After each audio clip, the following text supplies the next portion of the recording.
Welcome to Kill Team Meta Watch from Squad Games, the best damn stat show on Terra. I'm Dakotah, and I've compiled all the statistics from the past Dataslate, and we're going to compare and contrast what Games Workshop buffed and nerfed, then compare them to what the stats actually say. Giacomo, Saya, and I literally run the world's largest Kill Team events, and we have a very successful Kill Team podcast called the Squad Games Podcast. This is a longer format video, so if you want to skip to the good stuff, we will have the timestamps linked below. But before you go, don't forget to like and subscribe as we're on a journey to 1,000 subscribers, and we have a ton of Kill Team content and hobby content on the way. Today we have Chris Bakke and Kellen Foster as our guests. They're both really competitive players and have a really big opinion, much like my own. Our data slate, our data includes 60 tournaments and over 7,182 games, which is the most Kill Team games that we've ever seen in a yearly quarter. So as a group of four, we will give our opinions about the March 27th data slate, what Games Workshop got right and wrong, and most importantly, what the stats actually say. Well, Chris, Kellen, what's up, fellas? Doing great. I'm just happy to be here. Happy to kill some teams. And boy, is this latest data slate something. So I'm just happy to talk about it. I'm excited to be here for definitely the first time. Yeah, what Kellen is referring to is me and Kellen actually recorded this on Friday, but I didn't turn on my microphone. So now we have Chris here, and I was able to make a bunch of brand new graphics. So this is going to be a lot of fun. It's going to be pretty cool. Very excited to bring this content to everyone. Stats are a really big thing, and I think that since Games Workshop calls out that they look at stats and this is how they balance the game of Kill Team, it's really important to take a deep dive and a really good look at what we're actually going to see. Overall, before we get into the stats and before we see some of the stuff, fellas, are you guys overall pleased with this most recent data slate, the March 27th data slate? Definitely from my side, very pleased. A few nitpicks in there, a few things I really think I don't agree with. But overall, I think the game's in a much better place than it was before the data slate. And anything that helps curb the Commando menace makes me happy. Amazing. I'm a bit more mixed, because I really like some of the buffs that we saw. I think that the Commando nerfs were appropriate, but also they left out a lot of teams I think should have been buffed. Some of my favorite teams in the game that I really was hoping to see get better.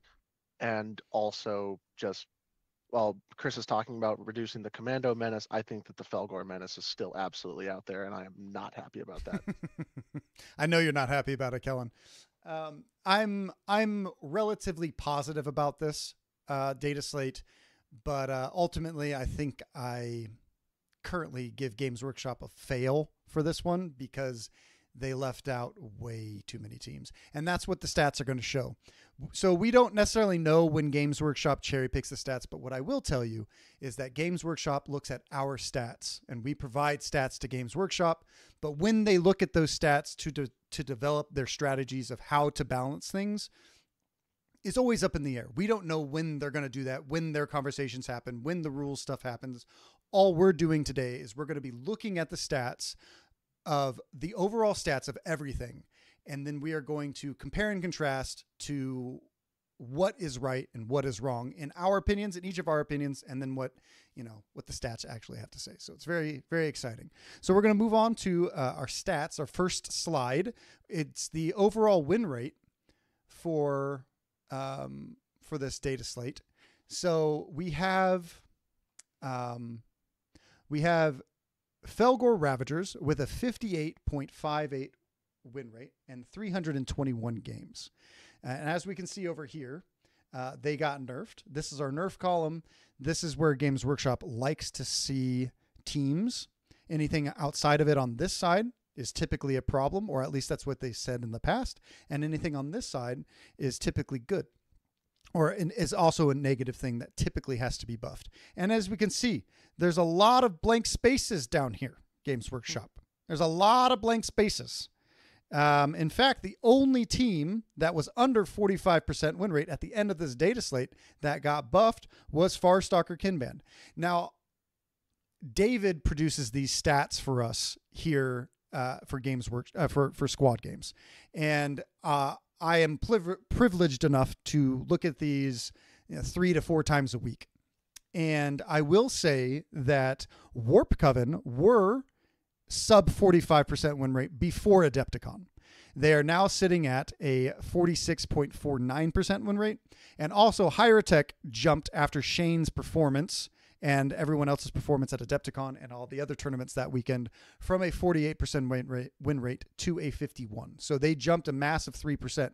But what's insane is that there's 304 games played. So Shane's 6 undefeated wins did not make them jump up the 3%. It had to be an overall shift in the meta to make that jump go up. So very fascinating. So with Hyrotech getting a buff from a 48% win rate, not bad from the week before. It's pretty fascinating. Is there anything on here that surprises you fellas? I think the biggest thing for me is that neither of the Salvation Box teams got buffed, even though we've had plenty of time to play with them, and they both have been underwhelming. But what are you talking about? We got Blades of Cain sitting right there at a clean 50% win rate. That's magic, baby. It is magic. Now, I want everyone to pay attention to where Blades of Cain sit right here at 11th out of 28th. It's going to be very interesting to see where this team ends up overall at the end at the end of the episode. But currently, with their win rate percentage, they are sitting very well, almost perfectly balanced. But Scouts, their counterpart, this is the part I'm more mad about. 40 and the dumpster in a 40.66, and they are relatively more popular than the Blades of Cain as well. So they saw more matches and they sucked 10% harder. Skill issue. Super skill issue. Scouts are fine. Stop complaining, everyone. They're fine. Get good. Okay. All right. We're going to have a fist fight on this video. So there's quite a few big things a part of that. Like we're looking at Pathfinders with a 50% win rate as well, with nearly double the Blades of Cain win rate. When we look over here, it's interesting that the highest buff team, where are they? It was Hyrotech Circle. But we got a Harthkyn buff, got another buff, but look at Vetguard. What's up with that? Yeah, I mean, more hot takes for me is that Vetguard were already overrated, and now they have been relegated to a place where they're not going to be able to win a major anymore. So congratulations, everyone clamoring for Vetguard nerfs. You don't have to play against them anymore. So congratulations. Yeah. To be fair, the things they nerfed were the 2 most toxic things about the team. So, I agree. I agree with the demo change. I'm holding my ground on the spotter change. I think that change removes them from able to compete at the top level. I agree with you there, but at the same time, he is the only spotter capable of doing that. And when there's like, when the counterplay is be out of line of sight loser. Well, I will say, Kellen, or obscuring, which the team has no tools to do with obscuring. That's true. They have no tools, unlike most other shooty teams. When Pathfinders, Kasserkin, yeah. When we look at the spotter change, it's very interesting. Everyone was just calling for this. I feel like it was just like Star Wars 9th movie. It was just like they were playing to the crowd. This is what everyone wanted. Instead of giving an actual viable something else nerf. Now, I like the changes. I'm still going to be playing Vetguard, but this nerf alone makes them lose to Gellerpox. It makes them lose to Colts. It makes them lose to any kind of big model that wants to hide and conceal that you cannot kill or you cannot shoot. It makes them extremely difficult to deal with. And it's weird that we didn't see a sideways buff, and how Kommandos, right? Kommandos got a less of a nerf than Vetguard. Like, how do we explain that? If we go back to the stats. Yeah, I agree. I think Vetguard took the hardest nerf in the data slate. And the fact that the spotting ability is still 2 actions, it doesn't mitigate obscuring at all. I know everyone's clamoring, oh, they hate playing against Vetguard. I've played against Vetguard a ton, okay? I played against some very, very good players. They need certain tools in order to stay viable, and so this sucks. It does suck. It's Though I will say it's overall healthy because of how these rules were. I will still agree this probably puts the team in the dirt for a little bit. Well, we just recorded a podcast, Chris, me, and Giacomo, and we definitely put them in B tier, if not B minus. At least I think they're B minus now. But Kellen, what do you think? Where do you think the team went from S tier to what now? I mean, they were already struggling to deal with Felgor. They have the Commando matchup is questionable, I'd say. But Gellerpox, Colts, some teams that are still very much on top, they are going to have very hard time into. And compared to other shooting teams now, they don't seem to have a whole lot that makes them special, other than maybe in-death atonement. But the demo and the spotter were kind of the things that made them unique, in my opinion. And without that, I'm going to probably put them in C tier. Yeah, they're not good. I don't think that the team is good any longer. Just because they're so old, they had so many pieces of cheese that they could deal with. Right now, we look at. Go ahead. Similarly, they have tools like the Zealot and the Bruiser, which the Zealot is niche and the Bruiser is not niche. He's just useless. And those tools are they're just not really there to compensate for these being gone.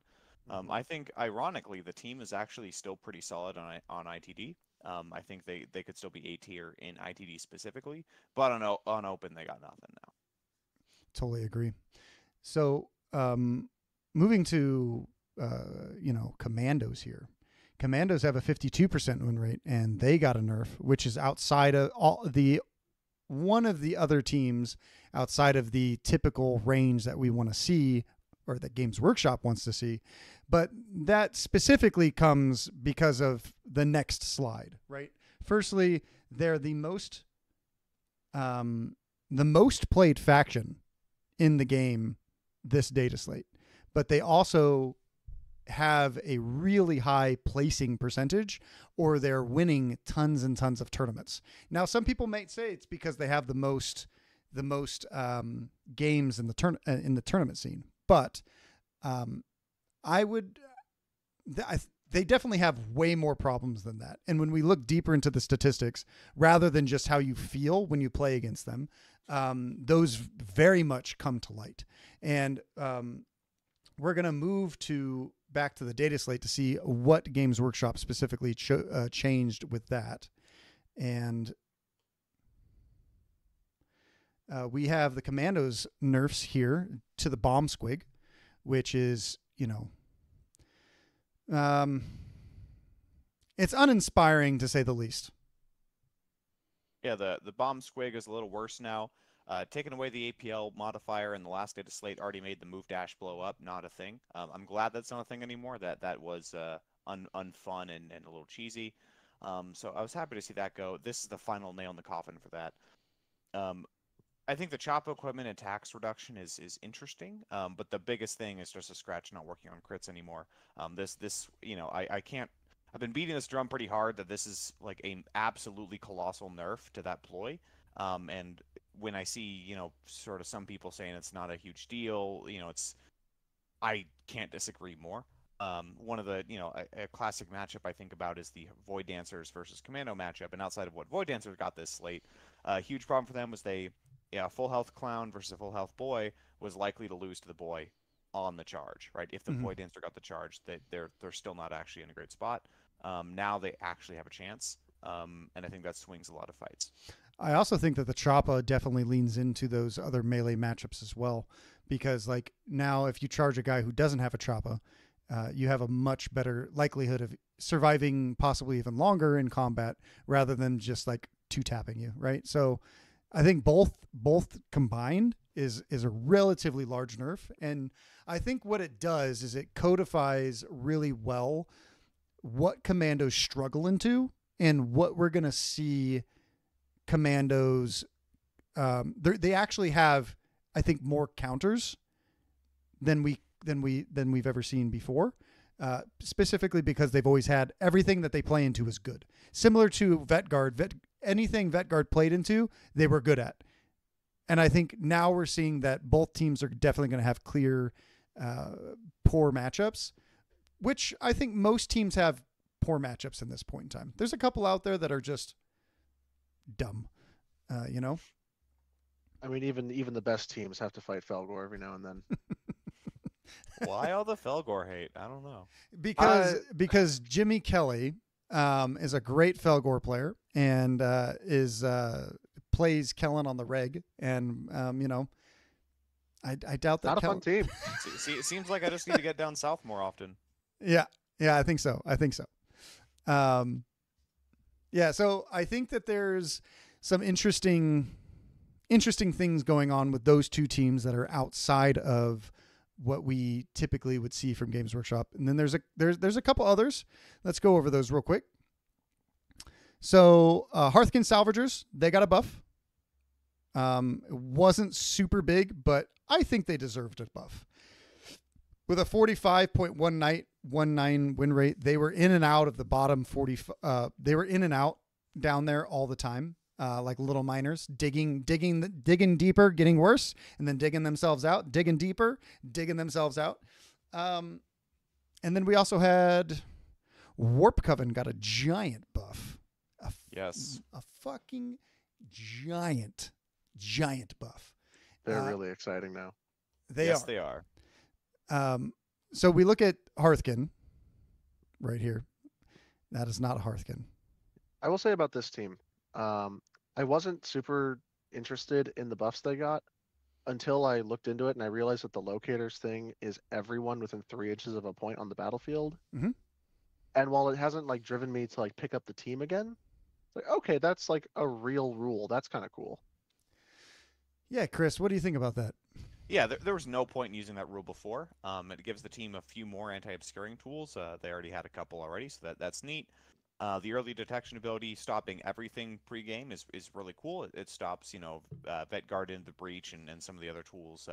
So it also stops the Jaegers, which is a new team that Games Workshop is showing off and what they can do. The kin-on-kin violence there.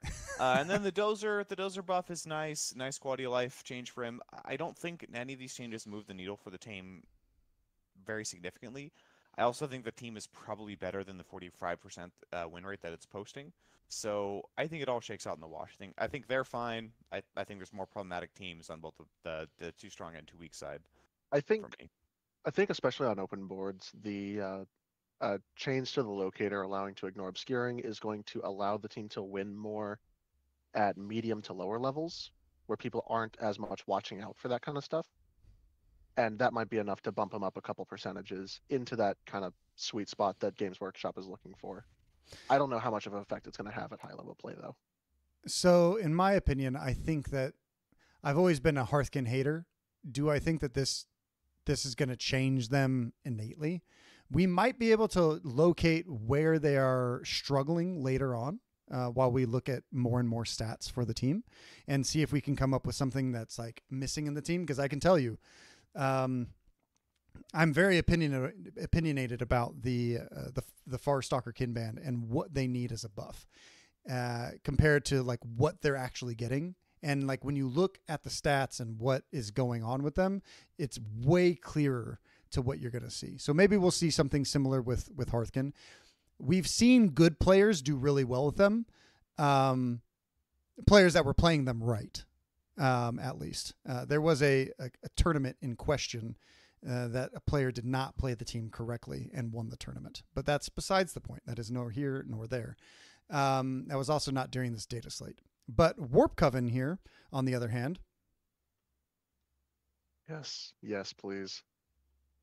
Okay, I had it on Warp Coven, and then it decided to jump to the bottom of the page. It decided to mutate. It did.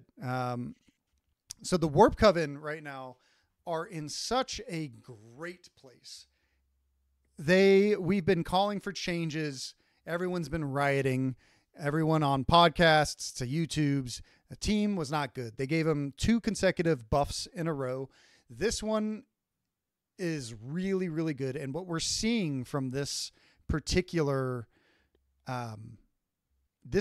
change already this weekend, they have a 75% win rate competitively. And now that's just probably a couple tournaments, and we'll see things, more or less even out, hopefully. But the team definitely looks spicy. So what do you guys think? Yeah, I'm all on board the lingering spells train. I've taken them out for a few games since the data slate, and I'm in heaven. A really, really big fan of what has happened with this team. I think the arcane robes equipment change is a little boring, but they're giving them semi-durable. I can live with it. But definitely the fact that the spells persist is absolutely huge. It unlocks part of the toolbox they didn't have before. And let's not underestimate either the buff to the Zangor wounds.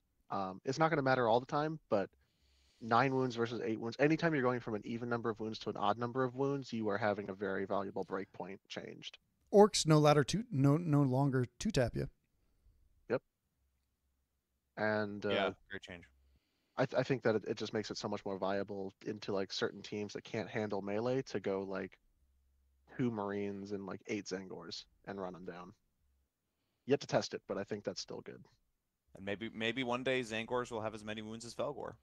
Or maybe Felgor will have as many wounds as Zangors. Well, let's not. We can hope for the latter. Yeah, let's not get too crazy now.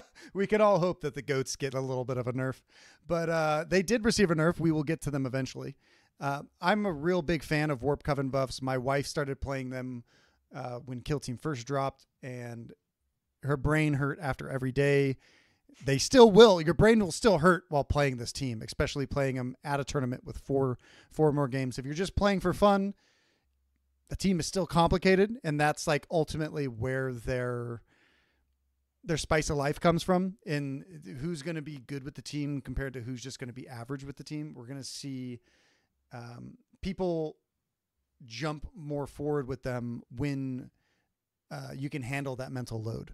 So, but ultimately the team is still good, that, maybe you don't even have to care. You just take 1 sorcerer and 10 Zangors every time, and you just run them. I will up. say the most common phase of the game you will lose with this team is in the roster creation step. Yeah. Like messing up your boons and stuff, I think is still something that takes a lot more time than other teams. It's rough. That's fair. So we're gonna take a slight pause here from this, and I'm going to ask you both a trivia question. We either have squad. Now, I would have had time to make little slides for this, and in future episodes of Meta Watch, we will have little things pop up down here. But currently we don't have the slides. So you both have to roll for initiative, and by rolling for initiative, I mean rock, paper, scissors.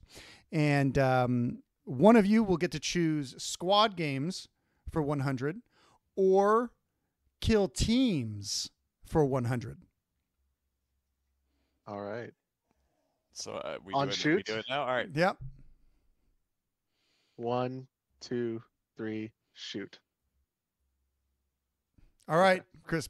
All right. Which one do you want to choose? You want to choose squad games for 100 or kill teams for 100? I don't know if I'm versed on the kill teams lore, so I'm gonna, or with squad games lore, so I'm gonna go with kill teams. Okay.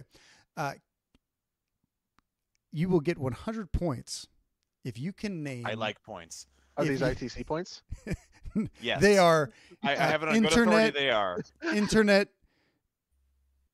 points. Squad Unlike games ITC points, which are I very real.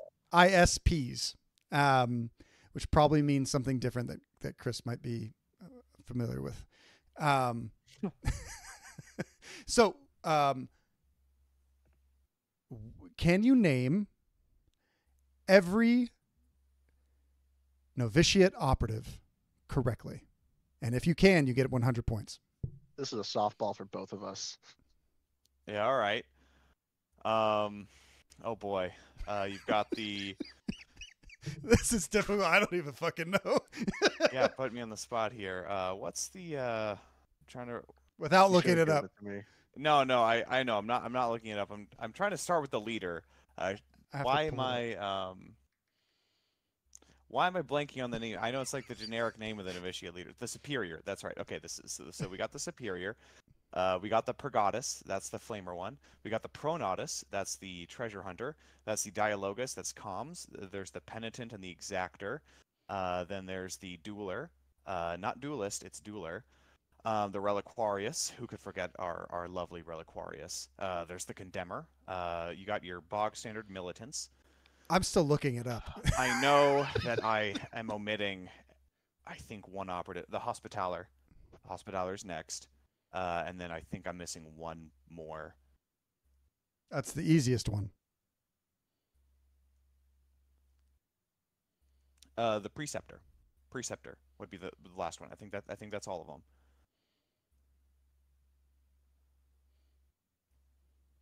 Now, here's the question. Is that your final answer? Yes. Did you say duelist? Yeah. I said it's dueler, not duelist, right? It is duelist. All right. Well, that got me. All right. We got him. All right. You got me. For the squad games one, this one goes to Kellen. What is the name of our brand new hobby show that's coming to YouTube? Oh, you told me this the other day. Oh man, this is a super easy softball for myself. It's alliteration, right? It is.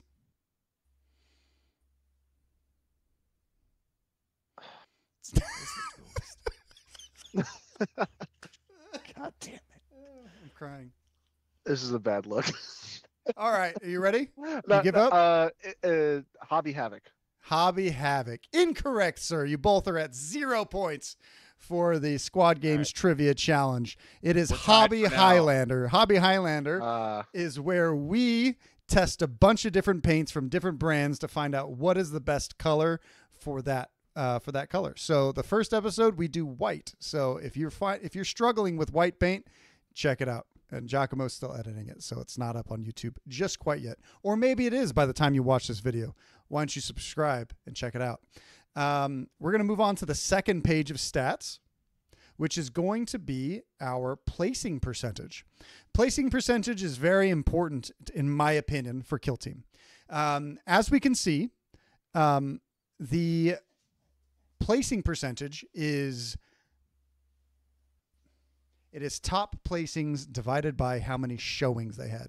We had 60 tournaments in this data slate, and how we are functioning, placing, and what tournaments are calculated in is you have to have 16 tournaments or a 16-player tournament, and you need to have 4 or more rounds.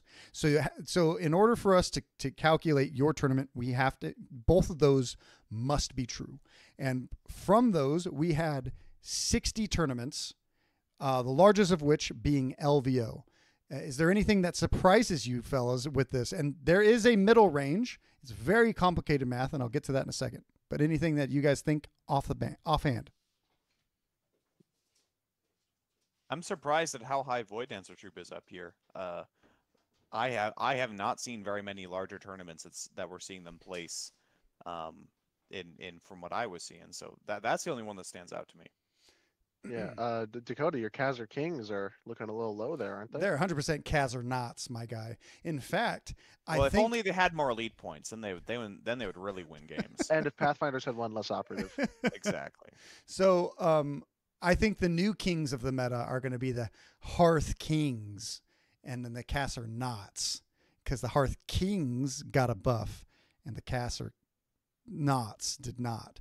Okay. So Kommandos ultimately have the highest placing percentage. So it's really hard to find a percentage of a percentage to find out what the true middle ground is. And depending on how many teams are taken, it's very, very complicated. So if every team was taken the exact same amount, the average placement rating should be 11%. And since teams are not taken on average, I took that and I made that our low end, and I made our high end 25%. I was very generous with our area of like where teams should be, right? Now, ultimately, this is just me guessing at what would be appropriate for teams to be placing. But I think if a team is placing over 25% of the time, there's probably some sort of an issue at high level play or high level tournament values.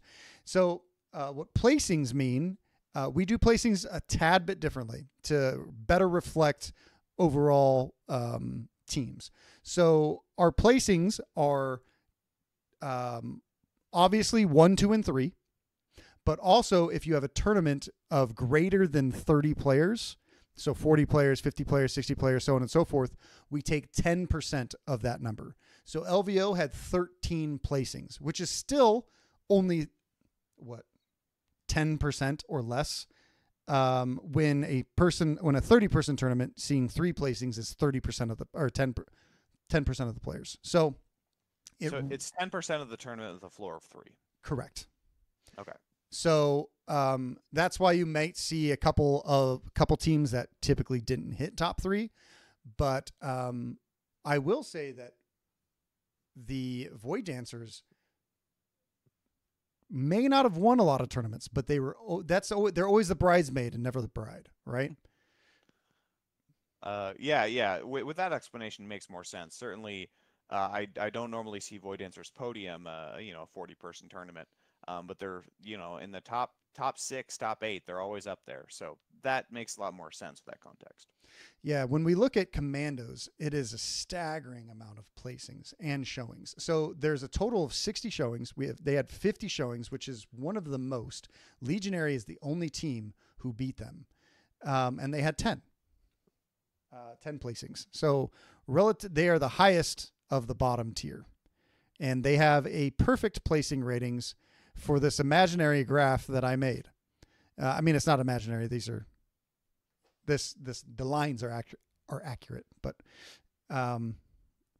percentage place where I think that team should be. When we look at novitiates were actually a lot higher during LVO, and they ended up, starting to peter out towards the end of this edition. Pathfinders, everyone thinks they should. After a lot of the stats, I think Pathfinders are in a perfect place. They're not winning a bunch of events. They're not placing at a bunch of events. They're not being played at a bunch of events. It's pretty interesting. They seem relatively balanced, and I may want to hang myself after this, but it's pretty, typically I don't say many good things about Pathfinders, but perhaps all they need is just -1 operative. I've been hearing that they're still very dominant on Beta Decima. I would not know since I refuse to play Beta Decima. It's not a real format. It is. But apparently they're really good there. They are really good there. They definitely are. I still would want to see the recon drone change reverted. So it still eats 2 slots, and otherwise let everything sit as it was. But I'm not holding hope for that change. But yeah, I think the stats, the breaking down by how many times they place versus how many times they're taken, I think that's a really great graph that shows to me, I think, what Games Workshop's probably looking at, like those kinds of metrics a little more closely, because those tend to align with, like, especially at higher levels of play, the perception of the teams that are strong and weak. So, Void Dancers getting nerfed definitely makes sense in the context of what we see here. But then again, at the same time, then look at Hyrotech Circle in 8th, and then they got a big old buff just now. They sure did, which is fascinating. I think Adepticon moved the needle for them pretty significantly on this graph, in particular. I would agree. I think that Shane did move this graph. He did. This is part of this is Shane. Yeah, 100%. And anything that Shane from Command Point, anything that Shane touches typically turns to gold. You know, he was the best Legionary player when Legionary weren't doing well. And He's then responsible for the minimum 3 of their Discussing Resilient, I think. Yep. I'm pretty sure that there's quite a few things which I would like to see reverted, by the way, because the team is I agree. The team is not functioning fantastically. But they are functioning better than Intercession. Let's talk about the bottom of the graph real quick, shall we, fellas? Please. Yeah, I think scouts and cops are pretty underrated. I'm surprised to see Intercession so low. Dude, Kazarkin doesn't. Intercession fucking suck. You guys are going to see the craziest statistics come out of this team. They are the third most played team. And they only podiumed or placed at 2 events. So there's this thing called the natural predator. Yeah. And I won't stop beating this drum of the changes that Kazarkin got from that Q4 data slate have effectively removed elites from the meta. That matchup is so bad for them. Especially Intercession. I think Legionary can survive it a little better due to the nature of how they work, but Intercession I think is well and truly hosed. And there's too many games of players with roughly equal skill, Kazarkin and Intercession, and the Kazarkin player will just steamroll the Intercession player. I think that is seriously contributing to the numbers that we see here. Unfortunately, the Kazarkin change was also made in a way where it doesn't help them with the matchups they're already bad at. So it helps them eat elites even betterer. And they're still getting just steamrolled by Kommandos and Felgor, and that's what I see in that graph. And to be honest, the Vetguard nerf does not stop Vetguard from shitting on Intercession. No. At all. And I think ultimately that's some of their problems. In fact, like if I had to see a fix for Intercession, I would love to see just everything wiped out, everything reverted. Bring back durable, bring back rapid, bring back methodical. The team is in such a poor place right now. They were just completely over nerfed, and then we're just seeing more and more teams come out, and then Games Workshop forgot about them, much like they forgot about if it would change. What I'm about to start. Don't start what you're about to start. Kell Team Justian. In fact, it's pretty bad. Not a real team. It is a real team now. They have attack ops now. They're a real team. I will say that I believe that this is incorrect. So, or something here happened. Something here happened. I think they have 2 as well, or something. No, they must have 3. So this is an incorrect one. They've placed in 3 different tournaments, but they've only showed up in 11. So maybe they're better than Intercession. So one of the issues too is that when the sample size starts getting really low, only 1 placing and only 11 showings, the numbers near the bottom, because the showings and placings are dropping, it just makes the numbers a little less reliable. So it's, I wouldn't try to extrapolate from any of this that Justian is better or worse than Intercession, for instance. They are by far the worst. They have the least amount of games played, so that is 100% on point there. But they have the most amount of command points. They sure do. So another one that's interesting here is Clade. Clade has a 12% placement rating with 4 tournament placings, 31 played, so they showed up in relatively half of the tournaments this data slate. They are within the random metric of being okay. But they have a very poor win rate, right? So if we go backwards, Clade have a 41% win rate, right? 200 games played. Yeah, Strike Force Justinian has 58 total games played. Yeah, they're not doing well. I believe this is, part of the big problem of them. I would like to see Clade just get buffed back to where they were. Do you guys think that would put them back in S tier, or do you think that would just make them more playable again? No shot. I think Clade are fine where they are. Oh yeah, you're good with them. Good with them here. They're just fine after the Q4 changes. They got their latest changes in Q4, I think. I believe so. There's just a lot of lack of uptake for the team. A skilled pilot with that team is still an absolute force to reckon with. And anyone who thinks this team needs a buff should play Alex Squires, and they'll probably change their mind. I have played Alex Squires, and he is probably top tier, in my opinion, AdMech player, and he makes you double think. Anyone who thinks they're good at the team needs to get tips from Alex Squires because he's probably better. Yeah, I've only seen Hunter Clade played like that a couple times before. So the team has some serious horsepower with a good pilot. They're fine. Yeah, and building on that, like they have some good matches into the top teams. The one I'm thinking of specifically is Novitiates, very high level team. Hunter Clade still has a very good match into them. Yeah, so a lot of the meta around them.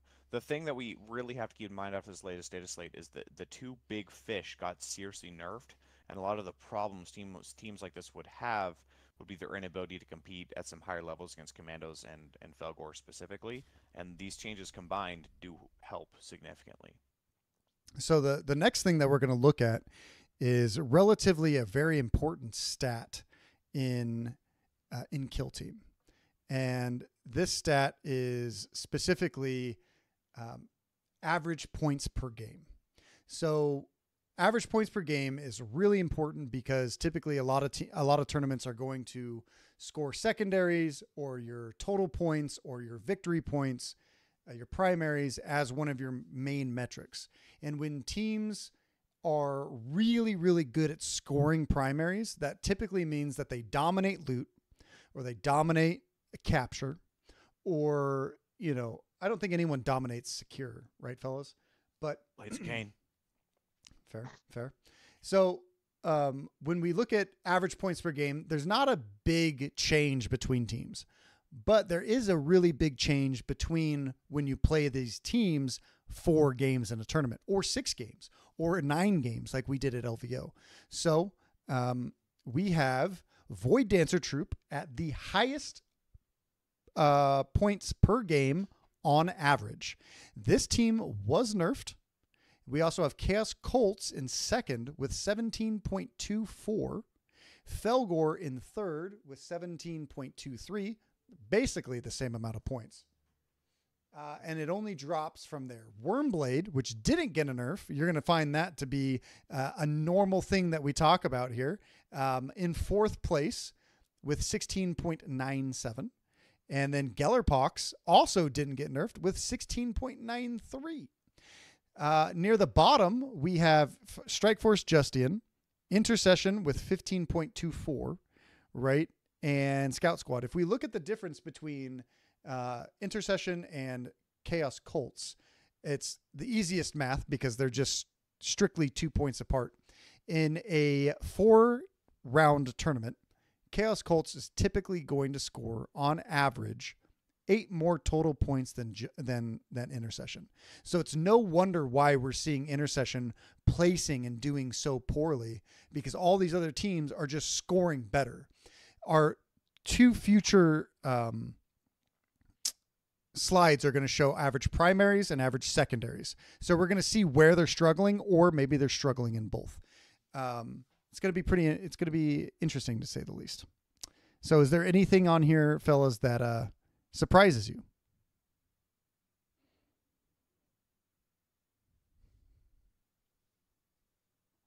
Yes, certainly Void Dancers being at the top here doesn't surprise me one bit. They get effectively an entire free tack up just for playing the game. So it's pretty hard to compete with that. Yeah, we see Kommandos at 8th place, but with such a high tournament placing, I think that Kommandos also typically force opponents to score less. So even though we don't see them having on average the highest points per game, we also have to remember that in our stats, we can't parse the data when teams are playing against each other. So when Kommandos plays Kommandos, we can't parse that information. So a lot of teams that have a lot of games, we will see them strictly travel more to the 50% win rate. just because, the law of averages when they play against each other. But what's interesting is when we look at Legionary, who have, let me go backwards. Legionary have 529 games. They have the second most amount of games, and Intercession has 474, which means that these two teams probably had quite a few games where they are playing against each other and playing against themselves, supposedly bringing it closer to 50%. But that didn't happen.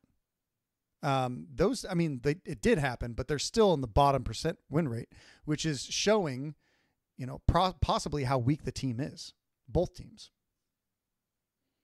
Yeah, again, I attribute it to, so I have a pretty different take on this one. I think on the whole, Legionary and Intercession are okay, and the bigger problem isn't that those teams should get buffs, but rather that certain teams out there in the wild just eat their lunch, and it's close to an unwinnable matchup. And I do think those skew the metrics, significantly. I know in my local meta, and my experience isn't unique, the appearance of Khazarkan effectively just took elites out from people even wanting to play them, knowing that one or two guys would show up with his case of Khazarkan, then other people aren't going to want to do it. And it's not like Khazarkan were some freakish outlier, right? The world was already pretty hostile to elites. Yeah, they were. I remember seeing games back from the first AVTT, Pathfinders versus Intercession just getting wiped off the table, right? That was Pathfinders back when they had a lot less nerfs.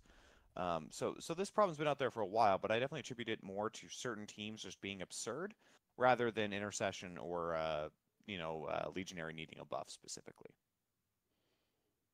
Yeah, I would pretty much agree with that as well. Teams like Vetguard, Novitiates just can show up to an Intercession match and really not have to worry about it too much. Yep. And I think part of that is also, I for the most part, like Overwatch on open boards is a relatively weak rule. Next to useless. Yeah. And essentially what that means is that a lot of teams just can't cope with being out-activated that severely. And that's more of a core rules issue than a team balance issue. Yeah, a smart elite player is going to go pretty much full conceal turn one, which most players consider a little bit of a taboo almost. It's really risky to go full conceal turn one. You just sacrifice so much ground. But elite players are forced into doing it, which really, really constrains their play style and forces them to really jockey for a very strong turning point 2 gambit to basically swing the tide of the game. They have to, they basically have to bank on winning initiative. Then they have to bank on getting a double kill and maybe lock something up from there, and then try to claw back and get enough points to hang on the game. Typically, Higher Tech also plays very similar. They want a really strong turning point 2 and just not lose any models in turning point 1. And it sucks that like these super fast tanks like Intercession and other teams that have to play this way, because out of most recent tournament, I saw an Intercession player go like full engage, kill like 4 models. And then I like came back, the beginning of turning point 3, all his models were dead. And a lot of it's because maybe 3 intercessors can hold up a flank against a Vetguard team, but 3 intercessors cannot score a winning amount of points on a table. No, they can't. And I think we're seeing that specifically with the stats, right? So, yeah, I think there's an interesting one here though is Farstalker Kinband. So we saw them with one of the worst win rates in the game, but we see them with a 23.8% placement rating. Showing in 26 tournaments and then placing in 6. Placing in 6 isn't terribly great, but it's pretty interesting to say the least. Yeah, I think there's a few diehard Groot fans out there carrying the team, and maybe they're inflating the win rate numbers even higher than what they really truly probably should be, without those diehard fans. Absolutely. Yeah, it's pretty interesting. I value placing percentages quite a lot. Would both of you say that, I'm setting you both up for later, by the way, but would both of you say that placement rating is a general good statistic to look at when Games Workshop is balancing the teams? I'd say yes. Yeah. because we need to be differentiating from like, a player with a good team, a top player with that team in their hands versus, someone who's like picking up Kommandos for the first time and probably won't do as well. There needs to be some sort of level of separation, and I think this statistic is better at that. That's fair. So we're going to move on to the next slide, and then we'll go through some more. So this is average. Oh, sorry. This is average points. We just did this one, did we not? Yes, we did. I believe we did, yes. Yes, fantastic. So also, average points per game is also very important. Would you both say? Yeah. I don't know if I'd say very important. I think there's a lot behind these numbers. There is. And I would be. I think this doesn't tell a story as much as it could support a story. Okay, that's fair. I am crafting a narrative here. That'd be my observation. So before we move on to the next slide, I am going to offer you both more trivia. We have, again, Kill Team teams, and we have another one, which is tournaments. So since neither of you won the initiative, you both drew in a loss. How about we rock, paper, scissors once again? All right. Once Fine. more into the breach. Here we go. All right. 1, 2, 3, shoot. All right, All right, Kellen you got- won you this got me. initiative. I want So kill we- teams. Kill teams. Oh, this one's good, my friend. Name all Felgor operatives. I might be able to. I fought them so much. Name all the boons from Warp Coven. Ooh, okay. Here we go. There's 3 sections. There's 9 in total. So we have Mutant Appendage, the free mission action. We have Immaterial Flight. We have Warp Swell, which is the +1 damage. Then there is Crystalline, 2-up save. Empiric Ward, 4-up invuln. Patron of Change, which is the really bad command point one. Incorporeal Sight, which is the make the Warp Flame pistol better. Uh-oh. I've got 2 more. Now, All right. hang on. Give me a sec. I know one of them. Yeah, I'm sure it's just slipping my mind. It's hard for me to remember long It's lists. hard. It took me about 15 seconds to remember Superior. I feel it. So yeah, just give me a sec. Time Walker, the +1 attack, +1 move. How could I forget?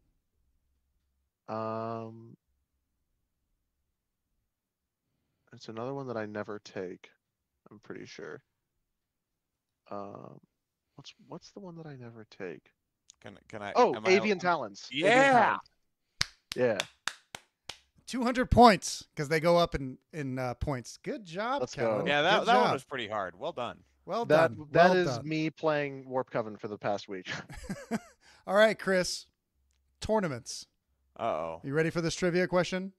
I don't think so. Here we go. Who are the past 4 champions of LVO? Past 4 The champions? past 4 champions. Don't have to be in order. You just got to name all 4.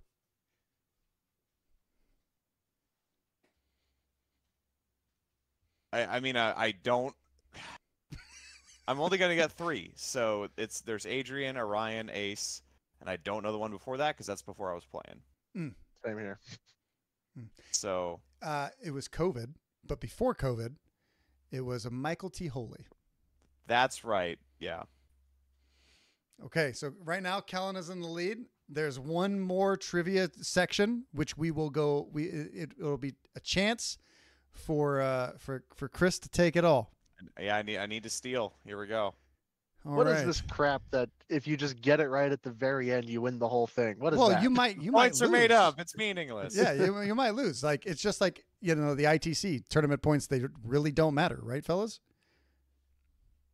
So, moving on to average primaries, we see something very similar. We see Chaos Cultists, Wormblade, Void Dancer Troop, Vet Guard, Orc Commandos, and Felgor and Gellerpox, all in the top 7, right? The bottom, we see Farstalker, Intercession, Harthkyn, Scouts, Hand of the Archon, and surprisingly, Pathfinders, then Kasserkin. The lowest winning team that has a poor win percentage as well is Exaction, with a relatively good score on primaries. So these are pretty interesting. And what we notice here, fellas, look what Games Workshop nerfed. Every team who does good on primaries. How interesting. Is this reflected in the secondaries? I don't know. We're going to have to wait to find out to the next slide. But the teams being buffed were not the primary people who struggled with primaries. As we can see, Intercession, very poor. So this is a very interesting slide to me, as we're directly looking at a pattern that Games Workshop actually nerfed, whether intentional or not. They nerfed a lot of teams that deal well with primaries. Now on the podcast, I'm going to repeat it here. I think a fix to Kell Team and crit ops is thus: loot would be nerfed so that teams that can GA2 can only score 1 per turn, and capture would be nerfed so that models that cannot score mission actions take 0, or models that cannot score mission actions count as 0 for capture, and models that take 2 APL to do 1 mission action count as 1 APL for capture. And that really, really touches Chaos Cultists. It really touches Felgor. It really touches Gellerpox. It touches Vetguard. It touches Wormblade. All these teams who are crushing the primary game in their respective categories. So we have Chaos Cultist, who surprisingly, not surprisingly to anyone who's played the game recently, is great into loot and is great on capture. We have Wormblade, who's great at loot. We have Vetguard, who are great at loot. We have Gellerpox, great at capture. And we have Kommandos, who just crush everything, right? Or at least used to. You know, are they bad now, fellas? Probably not. Well, they're not bad, that's for sure. Yeah, that's in my YouTube thumbnail. Are Kommandos bad now? And we just answered you in the middle of the podcast. So, yeah. So this is relatively interesting. Do you fellas think that this is interesting, seeing where the nerfs and buffs actually fell? I think that it speaks for itself. The little hole in the wall of nerfs there. Right here? Of Wormblade. Oh, no. Wormblade? Yeah. Yeah. Like, Yeah, they snuck past the nerfs. they did. They did. It's fascinating. It's almost like they need a nerf. Now, They don't want to look too schizophrenic. yeah, they probably don't. I mean, I thought the team was already relatively well balanced. They just struggled on Into the Dark. I wish that they just would have went with just Into the Dark buffs. But that's nor here nor there.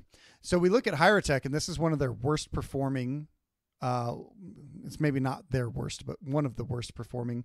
They don't score primaries very well. And talking to Janice after Adepticon, she was going toe-to-toe in primaries with Hyrotech. He was, Shane was just able to deny her secondaries. She was playing Felgor. He was playing Hyrotech. So this is relatively pretty interesting. They have a relatively low win rate here. But I think this Pathfinder one is absolutely crazy. So let me tell you guys my theory about the bottom teams and why they're struggling. My theory is that they do not last long enough in the kill zone in order to be effective late game.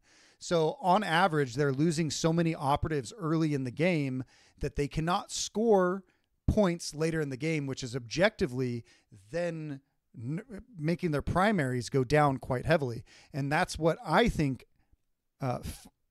Farstalker Kinban desperately need, is a buff to their is a buff to their durability, like +1 wound, or make eating meat better, or something. Same thing with Intercession. Like, durable is dead, right? So like bring that back because they're not staying long enough. Now they have other problems too, right? They have only 6 operatives, so it's harder for them to score certain objectives, but the point still stands. They're not staying or doing enough. Harthkyn, they're slow. Scouts have bad APL, but also they probably aren't sticking around for very long. Hand of the Archon, it's very surprising to see Hand of the Archon so low. I think the thing with Hand of the Archon is just any team that can kill a Space Marine is going to kill a Drukhari. True. Now, and so that's what I've experienced at LVO playing novitiates and stuff. It's like they're still not going to take a flamer or a plasma pistol lying down, and they don't have the operatives to make up for that. When we look at Exaction and Hunter Clade, they're scoring relatively well because their models are around for a long time. We have Blades of Cain, right, as well, doing relatively okay. Legionary, Justinian, Justian Timberlake. And we have Kasserkin, and Pathfinders are also a weird one for me. I don't know if it's because I have no idea. I don't know why they're down there. Maybe it's because they're not sticking around as long, which doesn't really make that much sense. They're probably the best team at loot. So this one is weird to me.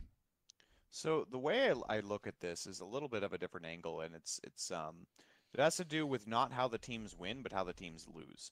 And most of what I see here is the gaps between certain teams. When they lose, they tend not to lose very, very big. Mm-hmm. But teams like Pathfinders, when they lose hard, right? They're very like they're liable to be routed completely off the board. Mm-hmm. Whereas certain other teams like Wormblade, right? When they lose, they've been kicking and screaming and stealing objectives and charging on conceal and doing some wacky shit and hanging in there, tooth, nail, claw, whatever else. That's fair. And so that's most of the discrepancy that I see in those numbers. Okay. All right. I think that's fair. How about you, Kellen? Anything that you noticed from this slide? I think I'm on about the same boat. I think it's interesting that, even with that, we're still looking at a pretty tight spread. And it seems like obviously where we want to be is about 12 points. Mm-hmm. Getting 3 primary every turn.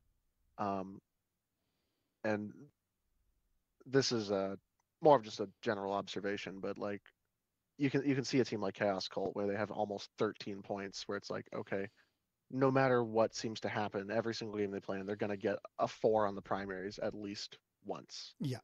I think that can be telling for certain things. I think in their particular case, it's the fact that, especially if you're playing on a game like Capture or something, you can usually route your opponent off an objective pretty consistently by the end of the game because of how easily that team ramps up. Absolutely. Well, fellas, we're going to move on to the next stat slide, which will be secondaries, which is also interesting.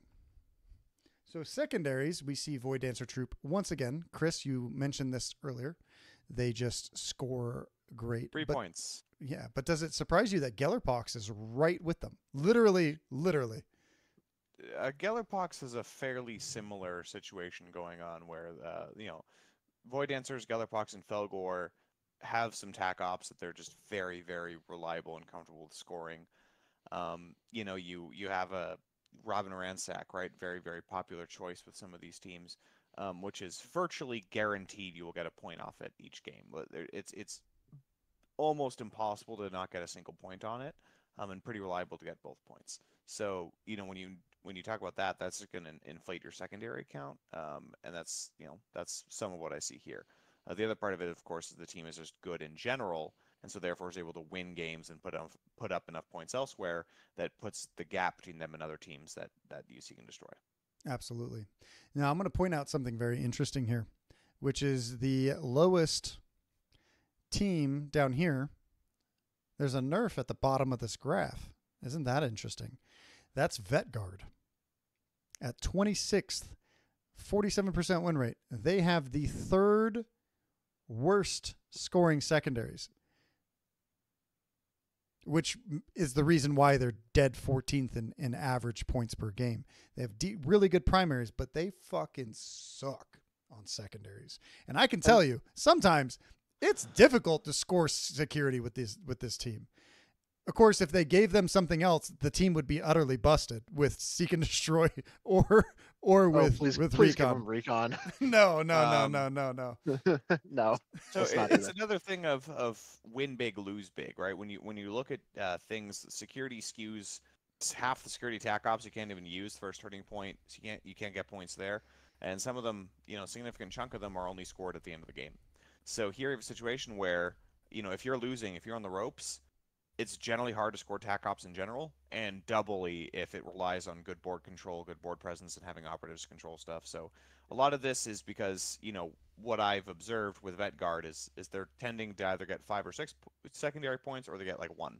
And that's unfortunately fairly common for them, and so I think that's where this comes from. One thing that I think is interesting, and Dakotah, you've touched on this a lot in different places, but Vetguard being third worst in secondary scoring is still scoring what should be like above average on those. Like if you can score between 0 and 6 secondary points, about 3.5 would be about the average. So it almost seems like obviously they're doing way worse compared to everyone else, but it almost feels like in this case, if you're a GW rules writer and you're looking at this, if a win rate acceptable range is like 45 to 55%, should a secondary score rate be between like 3 and 4 points? Or 4.5 and if points. that's the case, like, I would say 3 and 4. Because like, if you look at security, if you like the team that has only security is scoring pretty much dead average on their secondaries, whereas teams that have these other options are getting way above that. I think it goes into something that you've said before, that maybe security is the balanced one that we should be bringing these other secondary decks down to. Yeah, I definitely think security is by far the most balanced, the most absolute balanced of all secondaries. And I think that they're difficult to score. I think that you have to play well to score them. And I think you have to go into a game and actually prep to do it, right? When you go and you play Seek and Destroy, which when you look back at the graph, when I go back, you're going to see almost every team at the top of the list take Seek and Destroy. Seek and Destroy just rewards you for playing the game, right? And typically the reason why you don't see teams scoring 5 points with them is that sometimes their Rob and Ransack doesn't work out, right? So a lot of the problems I find are with that. And then sometimes you also see Recon with Novitiates being up there as well. Seek and Destroy, I think, is broken. And I think Recon is too. And I think everything should be rebalanced around how difficult it is to score a secondary. Yeah, poor Blooded though, sitting there only Seek and Destroy, and there's only at 3.85. So yeah, well, they have to deal with Felgor. They're Blooded are by far the worst of the melee hordes. One thing with Seek and Destroy that I think is a flaw that a lot of people overlook is it's very initiative dependent. Yes. Especially with like Eliminate Guards, because Eliminate Guards is obviously the one where you look at that, a lot of people would say that's the best one. But it telegraphs your first move if you have initiative. If you don't have initiative, sometimes you won't be able to score it. And then if your opponent's putting you in a bind on the other side of the board, now you're choosing, do I take this point or do I let this flank collapse? And so, Chris, you've played more Blooded than I have, but have you found that losing initiative with them as a team, can that be more catastrophic than with other teams? Definitely, and a lot of it just has to do with the agency over range tools. Robin Ransack is very reliable if you have guns, because one of the biggest stipulations, and I see people overlook this quite a bit. The objective has to be either on the center line or in your opponent's territory, right? You're eliminating guards. It's like guards of their territory. A lot of people sort of overlook that and sometimes pick a model that's on one of their close objectives. Mm-hmm. So the problem is you're now having to choose a model that's some distance from you, And if you want to attack them, you have to take a melee piece and charge that location and put a piece there. As opposed to if you have a lot of range tools, you can just shoot them off and move somewhere else. So that's, to me, the biggest difference in how useful that tac op is. It's significantly worse with blooded than anyone else. Yeah, and then we look at another interesting statistic here. Commandos have a really poor secondary rating comparatively, right? They're in the bottom, by far the bottom third. So it still shows a team can still be strong. But I do think that's because they do have a 52% win rate, and maybe it's because they're playing themselves. We can't really tell 100% from the stats what exactly it's saying, but make sure you guys find your favorite team on here and let us know how you think they're doing in these stats thus far. So the next stat page is also pretty interesting. We have it's our second to last slide, and it's all the major statistics where we're going to see a lot more come to fruition. It's just a bunch of numbers. So if you guys don't like numbers, it is what it is. But as you can see, there's a lot of teams up at the top who got nerfed, but we do have Hierotech at number 9 who got buffed. I mean, this is still just all based off of win percentage. Yeah, you're over here. I was going to ask you. You're sorting on win percentage. On this one, correct. Yeah. So when we look at, this is their win percentage. These are their placing percentages. This is how many tournaments they showed up at, total games played, average scored, primaries, secondaries. These are the new stats, these over here. So we're looking at tournament wins, undefeated showings, and top placings. And there's a couple that are really interesting. Vetguard have a lot of top placings for how low they are on the list, which is their, how many times they placed in a tournament. We have how many tournaments they've won, which is 4, and how many undefeated showings they've had, which is 5. The only one that rivals them that's low is Legionary with 4, 6, and 10. But again, they have 529 compared to Vetguard's 370. So they have almost 150 more games than they do. But when we look at the bottom here, look at these. Look at the poor Intercession. Look at Intercession. 0 tournament wins. 0 undefeated showings. 2 placings. 0 for Scout Squad. 0 for Legionary. Every other team has some undefeated showing, right? So undefeateds include ties as well. It's just fascinating that there are like specific teams that literally can't go to a tournament and not lose. Throughout every player in the world that's ever played these teams, this data slate, no one can make them not lose a match. It's a little crazy. Yeah, Exaction Squad making me very sad there. Even Justine got boys. 2. There's one absolute undefeated Chad of a crude player there. Yeah, one guy, but he didn't even win his tournament. I will ask for clarification on one of the statistics there. Sure, what's up? Justinian has 2 undefeated showings, but only one of them was a top placer. It looks like it. This might be some kind of a glitch down here, but ultimately they're this also might be a 1. This might be a 1. Yeah, Justine likes to fudge the numbers. Yeah, it's the captain. The captain, he does the little thing. He's sloppy. Yeah, it's probably me at like midnight last night being a little screwy with Justine. But we look at Kommandos, who had the highest percentage of wins. They had 26 top placings. They had 13 undefeateds and 9 tournament wins. The tournament win category is really interesting because the next tournament win category is Wormblade. Wormblade with 6 wins. That's second place. Yep. More than Felgor. Yeah. That is more than Felgor.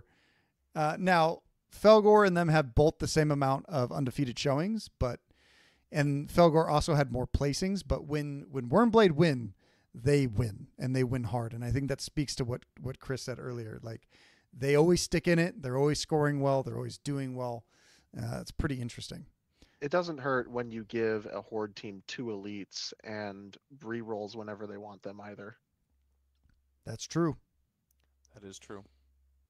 Yeah, and we look at Blades of Cain. They have 0 wins, only 1 undefeated, and 3 top placings, compared to right underneath them Phobos, which we haven't talked about a lot this time, with 4 tournament wins, 4 undefeated showings, and 9 top placings. This is pretty impressive for an elite team. They had 343 games as well. It's not bad. Not bad. Does anything here interest you guys? I mean, Corsairs got buffed to the moon and back last Dataslate, and they're doing okay. They have 4 undefeated showings and only 1 win. For as high as Novitiate's win rate is, they don't have a whole lot. They're not putting up a whole lot of numbers on the other side of that board, especially on the tournament wins. Only 2 tournament wins for as high as they are. Yeah. I guess there are other teams that are doing better that are also in that same boat. But I mean, look at Novitiate stick out Gellerbox. to me. Yeah. Yeah, the Novitiate numbers do surprise me a little bit. But Yeah, I think it's going to be a good time to be a Novitiate post this Dataslate for sure. absolutely. I would slightly disagree just because Felgor's still out there, and I don't know what you do against Felgor with that team. Maybe we need to have a conversation if you have answers to that, but it's been All painful. militants. No, I don't know. I don't know. I haven't played it. My Novitiates have been retired for a while, but maybe it's time to dust them off. So, fellas, before we go into the last data slate, the last slide. The last slide, I rank every single team that we've seen in all of the past metrics, and I give them a rank between 1 and 28, depending on where they placed in it.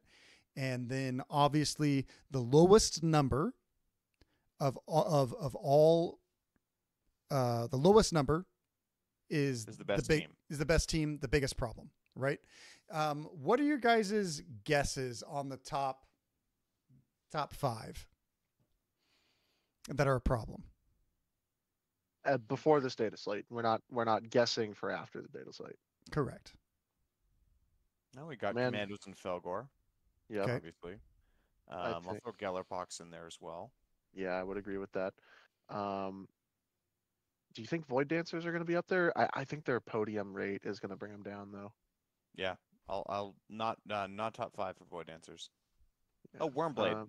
Wormblade. Oh, yeah, Wormblade. And then, do you think it's another shooting team, or do you think it's going to be Colt? I don't think you guys are going to guess Team 5. You guys have got the other 4. Nice. All right, well, that's a good hint. So that means it can't be Colt. Yeah. I don't think it's Novitiates again, just because No, because I of don't think their so. podium rate. Vet Guard, their win rate's way too low. Do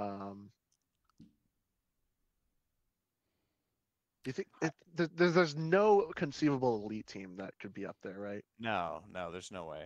It couldn't be Hyrotech. He's smirking. It might be higher attack. Yeah, you know, want to roll with Hyrotech and see what happens. Yeah, let's go with Hyrotech. Let's see All if right. Shane pulled him into the top 5. That's All right, fair. we're aligned. Final fair. answers. Here we go. Okay. So before we get to that, Shane, I'm I'm gonna rooting for leave ya. us on a cliffhanger for a quick second. We're gonna do our final trivia. Okay. Oh, jeez. And we have Kill Teams once again, and we have Hobby. Now this is 300 points. This is 300 points. Kellen won the last round, so he has initiative. Okay. Oh, let's go. I'm picking kill teams again. Okay. This is a much harder. This is the Omega boss. Name a psychic spell from the Cults of the Abyss. The Shackled Cults team. I can't even call them right. You mean not Chaos Cult? Not Chaos Cult, No. the other cult team. I think it's Cult of the Unshackled. That's right? the one. Cult of the Unshackled. Name I got points. I got points for that, right? You might. If you can't answer it, okay, it's going so- to Chris.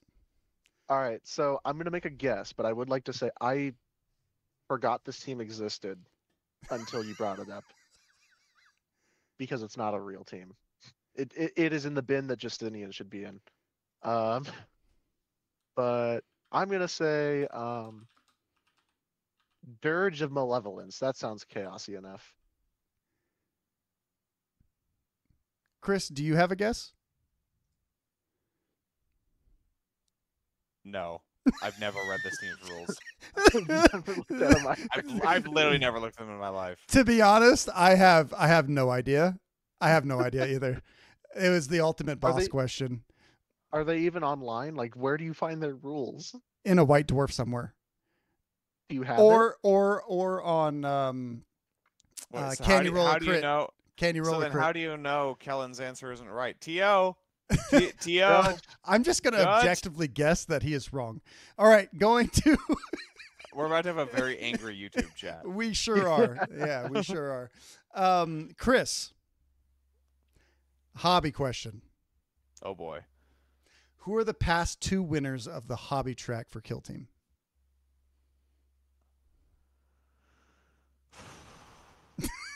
Okay, I think the year before this year was Emmanuel. It was. This year it was not Emmanuel, Correct.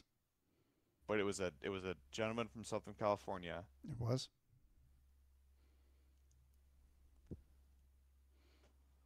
Oh, I might know. He wins. I He definitely- wins every I sportsmanship. definitely.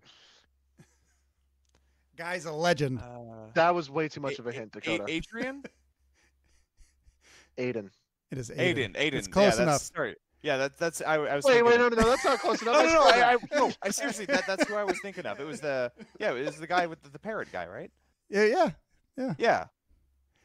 Call it biasm, Kellen. Call it biasm. Kellen, I have a question for you. You're on Kell Team, so why did you name it after yourself? You know, it is. Do you want me to give the actual answer? I mean, you can give whatever answer you want. Because it's really funny because I've gone to tournaments by myself and I've had people think I'm an asshole for going in under Kell Team as the only person registered for Kell Team. Oh, don't worry. That's not why they think you're an asshole. But no, it was originally it started off as a just a little club that Jimmy Kelly had with his kids. Okay. And then I was Jimmy's friend. He brought me into it, and then it's like, hey, Kell Team still works. And then we brought in all these other people who like didn't even have Kell in their name. Like, I don't even know why we did. They You didn't can take even him meet down to the face courthouse criteria. and fix that. For shame. Good. For shame. All right, fellas. So we're going to move on to our final slide.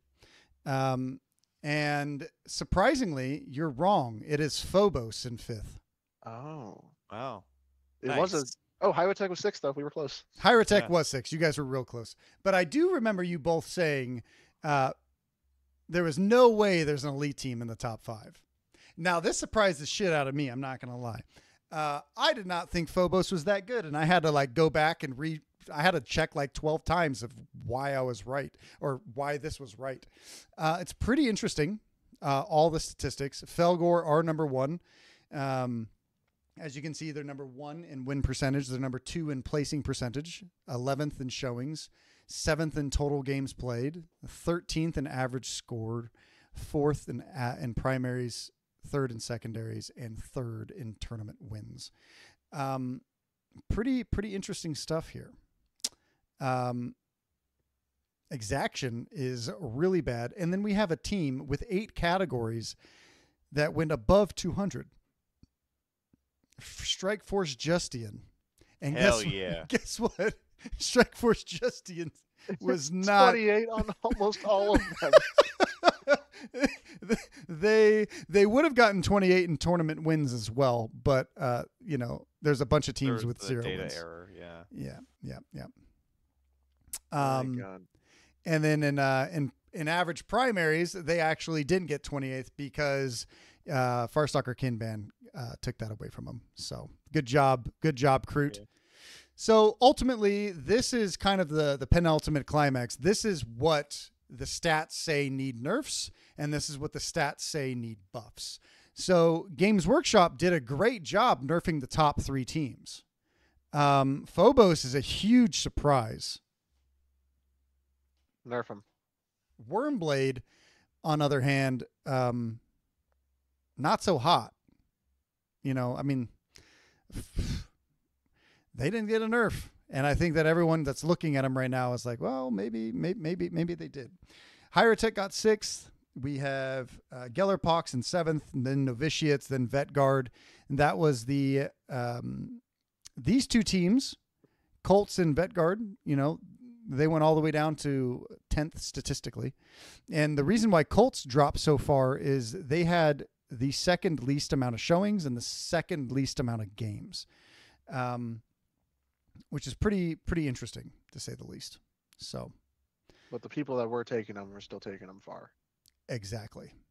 That's why they're in the top 10, right? They definitely still performing, even though the team is very, very much not popular.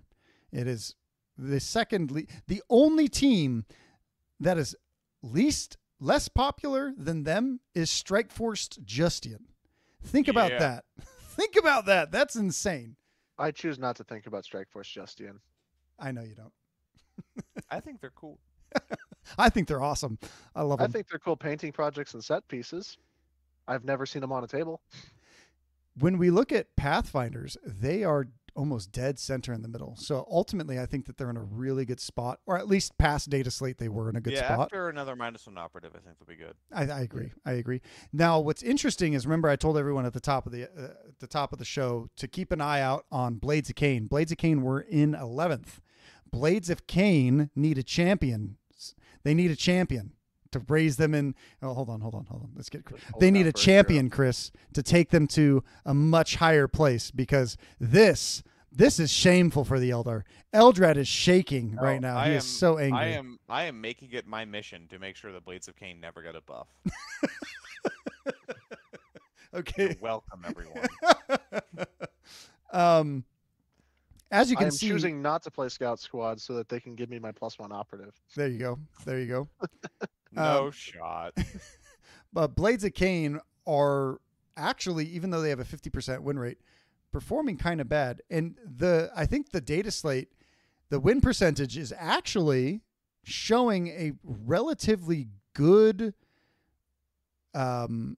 percentage of like where these teams actually are. And the same thing up here. Now, once you get out of the absolute top, you start to see a lot of variation, especially in the middle, with the stats of like possibly what teams are actually really good and what teams aren't, right? Like Star Striders with a 46% win rate are definitely not at the lowest of the bottom. Where were they on the first slide? I have no idea. But yeah, these are the stats, and these are where your guys' teams lie for this past Dataslate. We're going to bring this show back every 6 weeks, because it seems to be every three or so months we're seeing a new Dataslate. So the next one should be halfway through, and then the next one should hopefully be when they release the next Dataslate, or at least very close to. Hopefully everyone enjoyed the episode. Talking about stats, learning about a bunch of stuff. Feel free to screenshot these. We're going to get these all up in our Discord so that you guys can have easy access to each image, so you guys can share and talk about with your friends, or use them on other podcasts, social medias, or whatever. Ultimately, is there anything that either one of you learned or were very surprised, other than Phobos being statistically really good, even though they have 49% win rate? Is there anything else that's like really surprising to the two of you? Yeah, how many Scouts players need to get good? Now you're just trying to piss me off. If people want to know why the team is not very good, you can feel free to DM me. I will give you a real answer. Kellen thinks it's mostly about all their APL. Yeah. So APL 3 is a crutch. I want free mission actions. That's all I want. Free mission actions. Oh, that is Not for everyone. Okay, Phobos. Okay. Yeah, I mean, Yeah, you see what it can do to a guy. But yeah, this is our first episode of Meta Watch. We hope that everyone enjoyed it. Chris, Kellen, thank you both for jumping on. Chris, you come from Bats, the Bay Area, major tournament squad in the north. We have Kellen. Let's see if I can point. Kellen from down south in San Diego. Great player there. from Kell Team. Is there anything else that you guys want to shout out before we wrap this up? Bay Area Yeah. Championships coming up. LessersWorkshop.com. Go check it out. Over this way. And for Kell Team, we don't have any tournaments on the horizon at the moment, but we have started a YouTube channel that we posted before LVO. And are you okay with me shilling this kind of stuff? Go for it. Yeah. We have a couple ideas in the works. We're going to be pumping out a bit more content. So hopefully we'll see you guys on that corner of the internet when we get that stuff posted. YouTube needs a lot more good Kill Team content, Kellen. So make sure we're all doing our best to make as much good as we can. If you guys enjoyed the episode or you guys thought anything was weird or crazy, please go down in the comments and comment, subscribe. Tell me I'm wrong. Yeah, tell us we're all wrong. We're all super opinionated, but that hopefully makes for better content. And if you guys want to check out our podcast, check that out. The All Valley Team Tournament comes out in September. It has a golden ticket. It's gonna be a blast. So hopefully to see some people at LVO or one of our tournaments. Otherwise, keep coming back, checking in with us, watching our hobby content, or listening to the podcast. And until next time, everyone.